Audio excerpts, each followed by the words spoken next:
And a very good evening, everybody. I'm John Cole. Lady Tetons hoping to spin the upset tonight at home against Mondac leader, the Science Cats. Let's see if they pulled it off. Good volley, back and forth, back and forth. Then finally, Brecklin Pippinger is going to come up with a little bit of a spin shot, and the ball is going to fall in.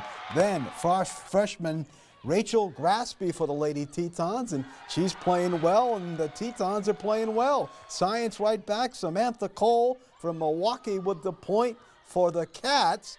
And then this crazy play to win the set for the Lady Tetons, freshman standout Ella Morkin, little softball put back, that's gonna go. They take the first game 25-23 against Science in front of the Alexander Girls volleyball team, but that was all she wrote. Science would come back to win 25-16, 25-18, and 25-19. Teton fans, it was very funny. They were shouting, overrated. It was very, very funny. Great job to those young fans. Also, Dickinson beats Williston at home 3-zip on the high school level. Now, one of the things that WDA football teams have found out is that the Coyotes have an outstanding kick returner, and he can take it to the house. His name is Solomon Harris.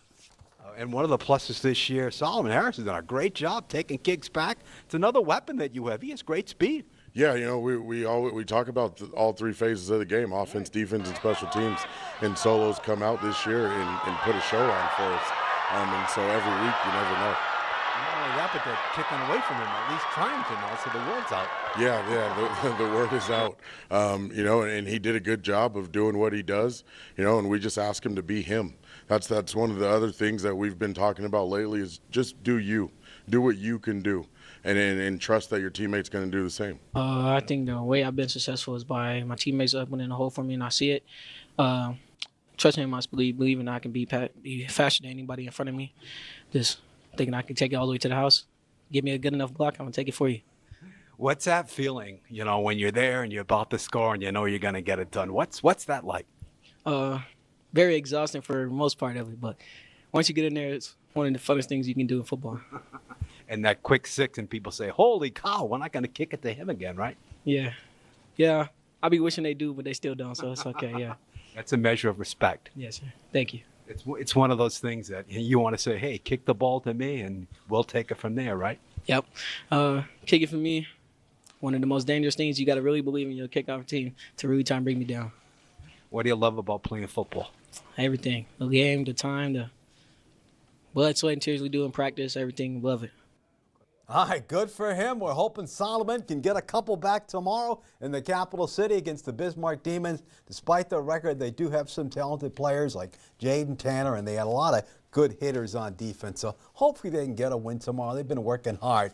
Well, the Dodgers come to New York and win 8-zip over the Mets, so they now grab the 2-1 lead. Kike Hernandez hit his 15th postseason homer. He comes alive in the postseason for the Dodgers, and Shohei Ohtani, maybe they'll get off him a little bit.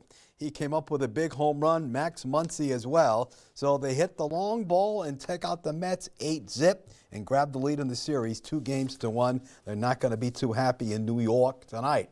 A reminder, Teton hockey team on Friday home to face off against the Bison from NDSU. They drop the puck at 8 p.m. Note the start time, 8 p.m. at the Agri Sports Complex. The two clubs also meet on Saturday at 2 p.m. So college hockey returns to Williston on Friday night and Saturday afternoon, and that is always a good thing. What about the UND hockey team? Well, they open pursuit of yet another national title Saturday night. They beat the Providence College Friars of Hockey East 5-2. They're always good. This weekend they're going to hit the road for Mankato and have jumped up to the number 5 spot in both polls. So they are certainly off to a very good start. And the Bison host the Jackrabbits in the annual Dakota Marker game on Saturday. Jackrabbits, the #1 team in the nation. The Bison, #2. That's a dream contest. It can be seen on ESPN2 at 7 p.m. That's ESPN2 at 7 p.m. And UND, after a week off, they will be taking on Northern Iowa at home. And the Panthers, not the club they used to be. And with that, we take a timeout on First News at 10.